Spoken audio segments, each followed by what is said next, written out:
investigate this idea of other options here with you, and I can get Joe Mahoney or something together with you. I guess the we're talking about your graph with the 15 meter change in that document that you had. And days before you even create a service order, that might be 7 or 8 days by the time you get out in the field, and that's how long that red bar could be. Right? Yeah. Is there a sequencing dependency on those two transactions? The one that goes in the meter change, the one that goes to ODS, and one that goes to the sync in the MDMR? Is there a dependency? Do they have to go in order, or no? Just error-proof dependency? Well, so MDMR needs to have updated its sync relationships before you submit meter data. Is really the only dependency. Okay. So this is a meter change picture, but when there's the new meter there, they don't process the meter data until they know where it belongs, and so that comes with the sync. If it takes you 3 or 4 days, I mean, there's no sense in submitting your register reads and the estimation for the day of the change until that sync records happen, because they're just going to continue to reject it. So meter sense has sort of accommodated that by the way their rules work. They won't submit CMEP records until there's 24 hours of information there. So this SDP does not have 24 hours of data until that new meter has been synchronized in the census environment. Census doesn't send meter data until they've got 24 hours of data. So they're holding it back for a day or two anyways. Meter sense won't submit this data until it's got the register reads. So that usually comes in after the sync. And so because they hold this back until they've got all the pieces, typically you've synchronized with MDMR before they start to submit the data. Okay.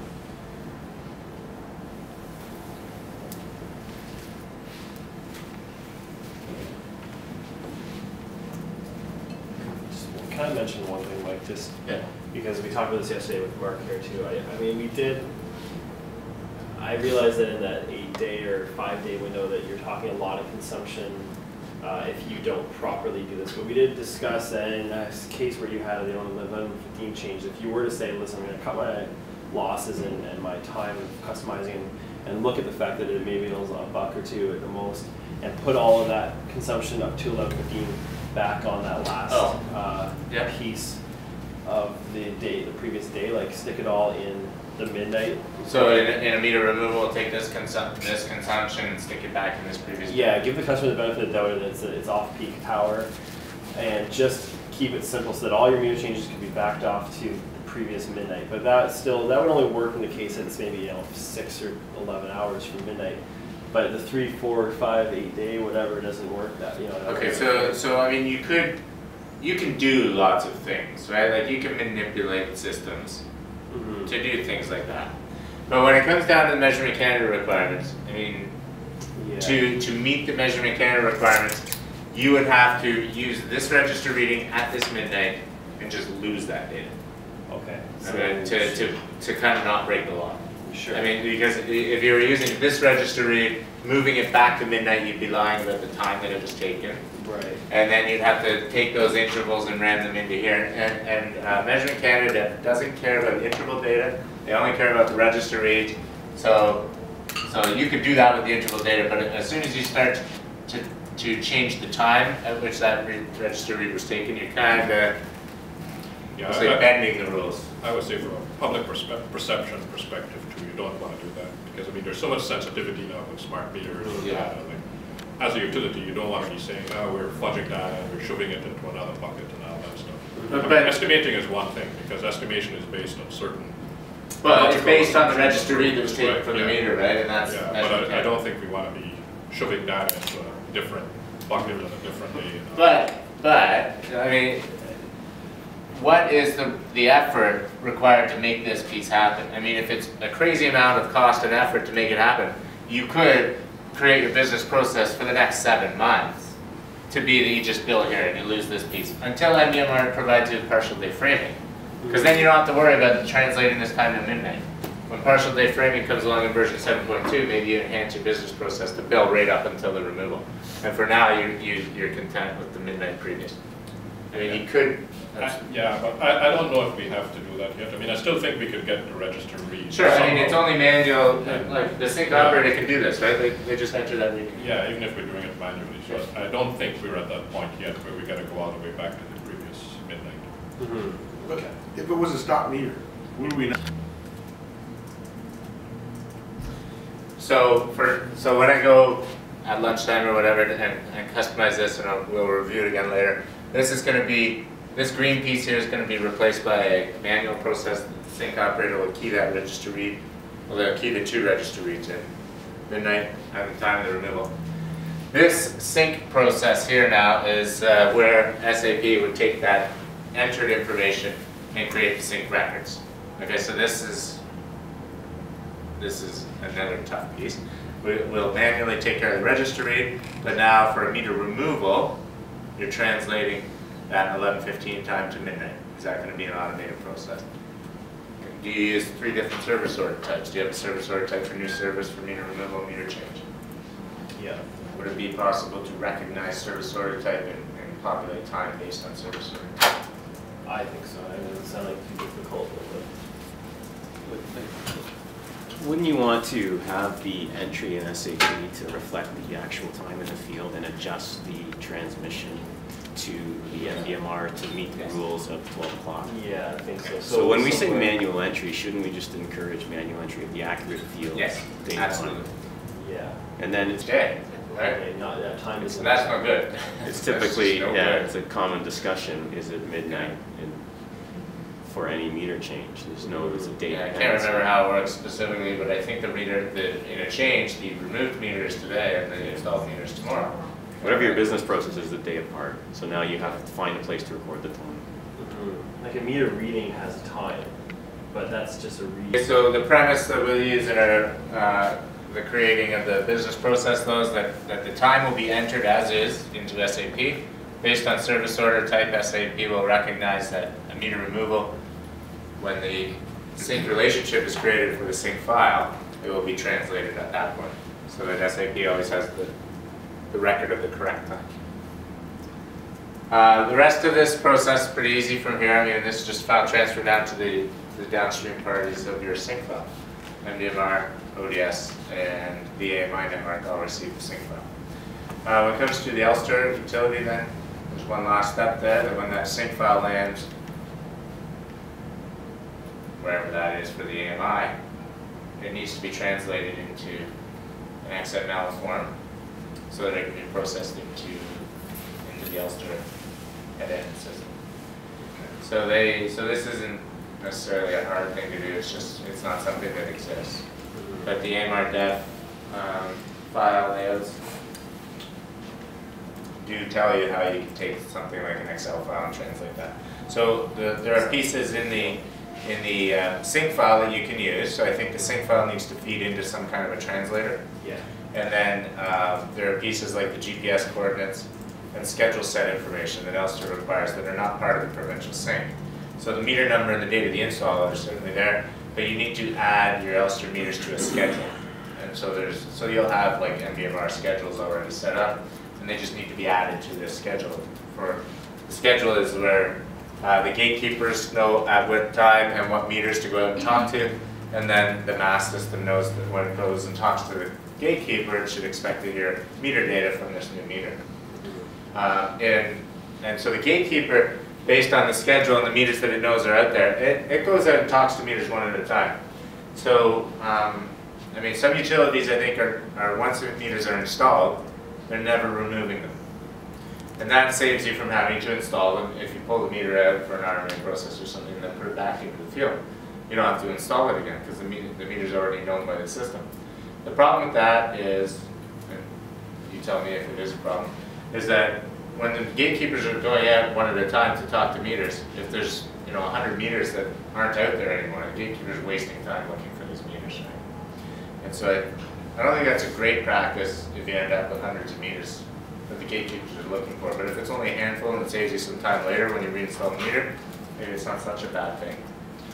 But you just want to be aware of. It would create Elster reports that would be saying, a I tried to reach this meter and couldn't reach it. It would look like a stale meter. And so you'd have additional meters on your reports that maybe you already knew shouldn't be there because they're in the shop. So you'd be possibly wasting time looking for these things. So anyways, that's something you need to think about, but how do you add meters to schedules? So it'd be great if you could automate this.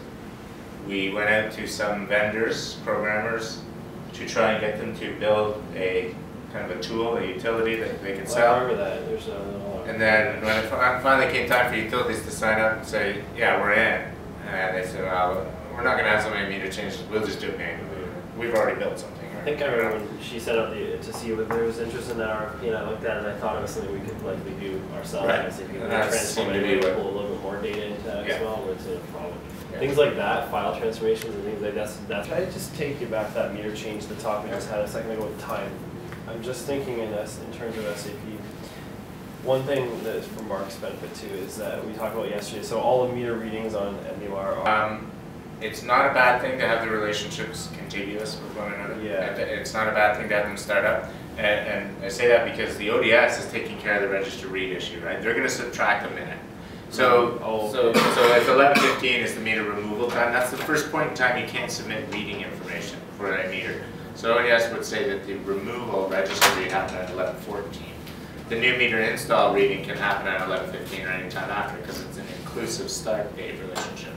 So, but the relationship times for the meter to SDP can bump up against each other. That's okay. Because that's what I'm worried about is that even though even if we could solve the time problem with the meter relationship, if we take the time component out and say it was midnight, we can't have a meter installed and in two places on one day in our CIS. Right. So you're thinking you maybe need to have separation in there. Yeah. See, the problem with separation, and maybe it's not really a problem, is that if you had that minute separation and it turned out that midnight was the time, if you do a bill quantity request until the end of the day, and that's the midnight that the meter change happened, if you're requesting data and there's no active meter at that time, you won't get bill quantities.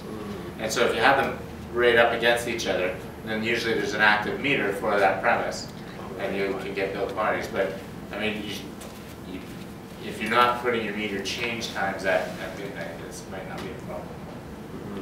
Okay. But basically, the time slice has gone from a day that we're accustomed to a minute. Right? You're subtracting a minute. You're looking for minute boundaries at 11:15. We have to determine what relationship boundaries we send to two different locations. A system that historically has been So time-sliced I can give you a little bit of added, Yeah. some added information to think about. Just move this over here for a few minutes.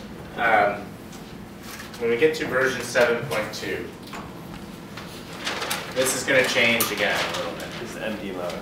So Okay. e-meter software, when it gets to version 7.2, That's late next year, right? well, I'm hearing kind of like November of this year, but I think it might. This is the meters at 11:15. I mean, you can, because today there's no partial day framing. All of this stuff is kind of,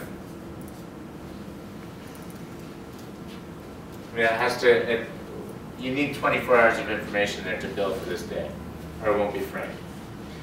In version 7.2, when they get to partial day framing, this is going to change a little bit. You will be required, I believe, the specifications aren't released yet, but this is my understanding, you will be required to, for STPs where there's been a meter change, to split that billing into two requests around the meter change. So if you're billing from the 1st to the 31st, and the meter change happened on the 15th, you're actually going to create two bill quantity requests, one for the first meter up to the 15th and one for the second meter from the 15th to the 31st. In order for you to do that, they will partially frame a day for a meter, but your bill quantity request needs to be to the top of an interval. So for a meter change that happened at 11, you're going to need to make this appear to the MDMR as though the off meter came off, say, at 11. Because that's when an interval changes, right? Yeah. So this will be at 11 a.m. The new meter will have to be in the MDMR as though it was installed at noon. Because you can't have two meters there at the same point in time, so like the bill quantity request needs to be separated to the top of an interval. So you would do your first one up to 11. So now this gets even more complicated now, right? Because we're talking a few minutes ago about trying to get relationship times and register reads in for this meter at 11:14 and this one at 11:15 or later, as well as the relationship start and ends that go along with that. Well, when we get to version 7.2, I mean, they're going to have the ability to partially frame the day, but we're going to have to adjust the data so this 11:15 looked like the meter was removed at 11. We've got a register reading at 11, the on-register reading at 12, and the new relationship starting at 12. And you're going to have an hour gap in the data. And that's 11:15. Like what if it was 3 p.m. right? Because then you're farther away from an interval, right? Like, a time use interval or just any hour? No. Any hour. Oh, just okay. the top of an I thought you hour. meant a bucket. Yes. No, not a bucket. Just the top of an hour. So in that case, they allow a gap? They allow a gap? Yes. Well, what they don't have in MDMR today is a post-processor to look at interval data and come along and say, hey, all these intervals match up to the register reads. They're properly scaled. Okay? When they get this sort of thing in place, they're going to have a post-processor in as well that will make sure that this interval is scaled to 0. There's nothing there. There's no interval data that's been incorrectly put there. So this register read information would be, applied to that meter, make sure that estimation is all properly scaled. This register read going forward. So I only bring that up because you mentioned a second ago that you're kind of taking that slice from a day down to a minute, and that's true, but not too far into the future we're going to have to change that again a little bit. Give you something to think about. Just out of curiosity, when they do update and you have invested and made for today, will you have the option to stay that way, or will you have to switch to this? You're going to have to switch to the. You have to, okay. And the reason for that is that it's version 7.2 that allows you to fulfill your measurement Canada requirements. It's version 7.2, the XML, where they start to return to you register reads so that you can put them on the bill. Oh, right. So that bottom half graph is the information you're sending to the MDMR for a relationship? Is that sort of relationships and the register reads? Yeah. Right. So today it might be midnight. Because you're not changing the meter at midnight. Not changing to midnight. I just throw that out there because when it comes time to do billing, there has to be a meter active for the premise for you to get billed. I'm sure we'll make sure that the guys that don't change the meter at midnight. Yeah. Well, you process to watch your own change time. on the hour. Yeah.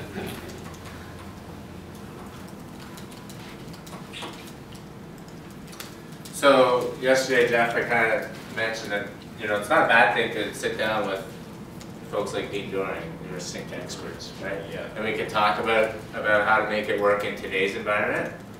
We could also talk about this and say, like, we're getting so close here that we'd like to just program it the one way. Can we do this? Yeah, like we would. Yeah, we work. Because, like I said, none of this is published yet. This Right. is just me talking to Dean. Yeah. Okay, and so I'm getting this from some of the experts at ISO, but it's not written down. I don't have it in writing. Yeah, but like you said, it would be nice to build once and not have to go through another major conversion partway through next year. Yeah, particularly for this, right? Because this is, it's something you can do today, right? It's not like the file format where you can't use the XML yet because it's not available. Yeah. But this is something that you could program today. Right. Yeah, maybe we should set that up. It'd be worth a day to talk about it. It's going to save us a 3-month project next year, Yeah.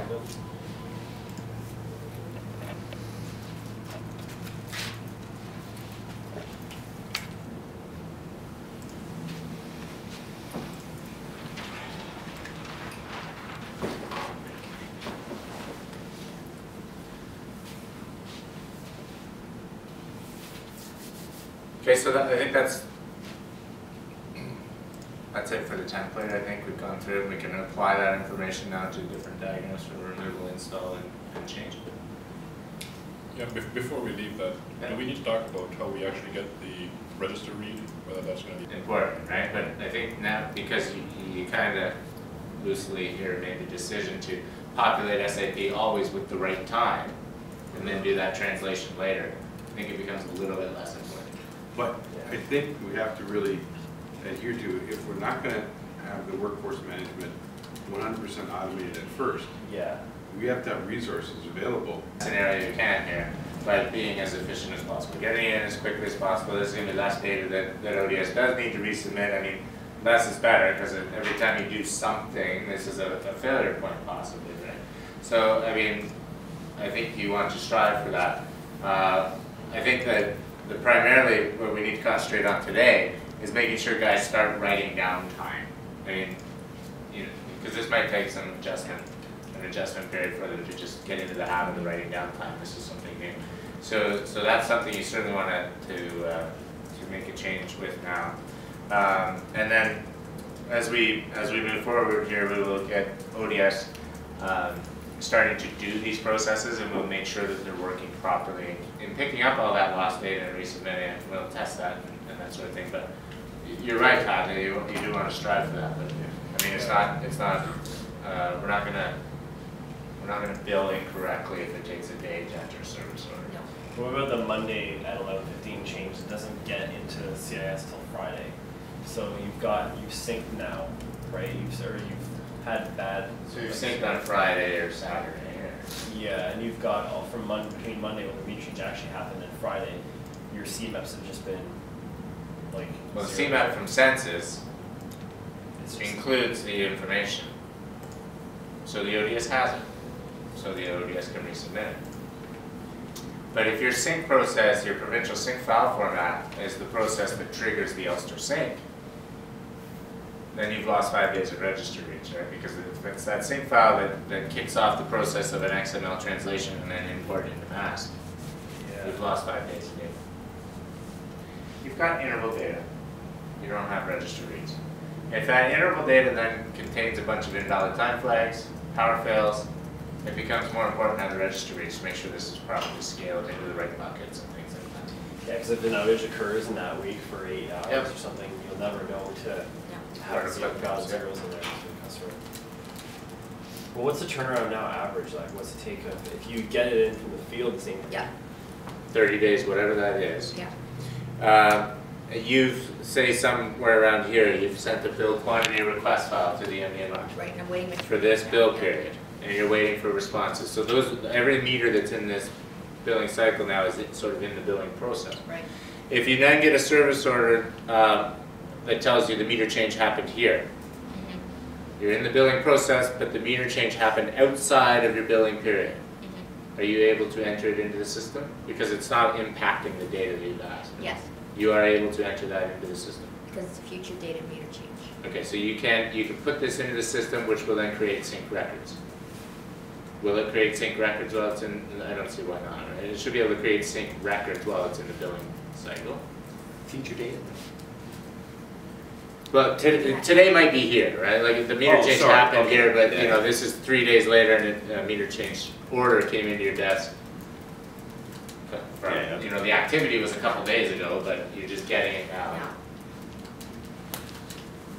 So you could enter that in, and then I would think that you would be able to create sync records from that once it's in the system. Because one of the things you want to do is be able to sync with MDMR as quickly as possible for meter activity, so that they're not dropping data and they're putting the new meter in the right place.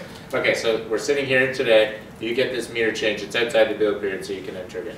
What if you get this sitting here? You get the service order in, and it turned out the meter change happened before the end of your bill period.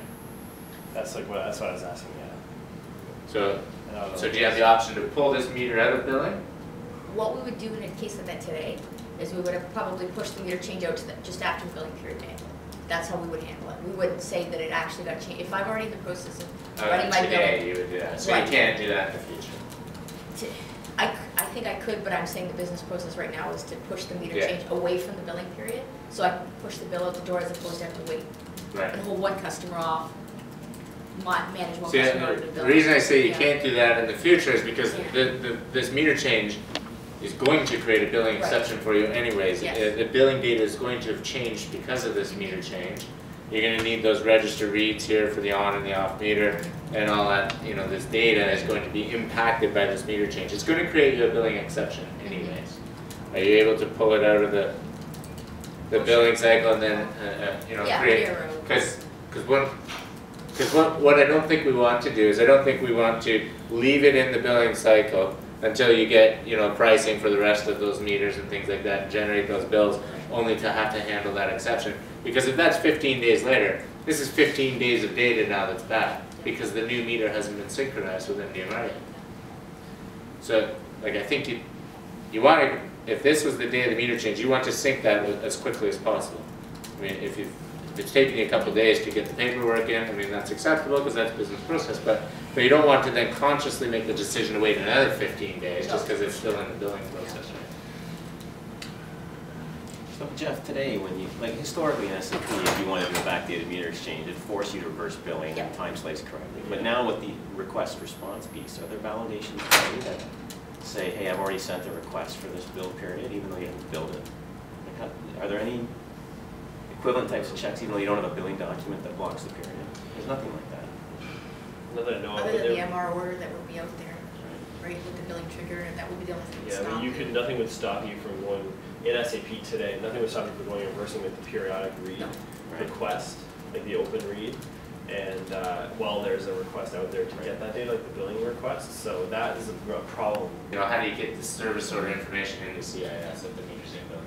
Are you, like, because we want to create a sync file as quickly as possible, so are you going to have the ability to enter this information?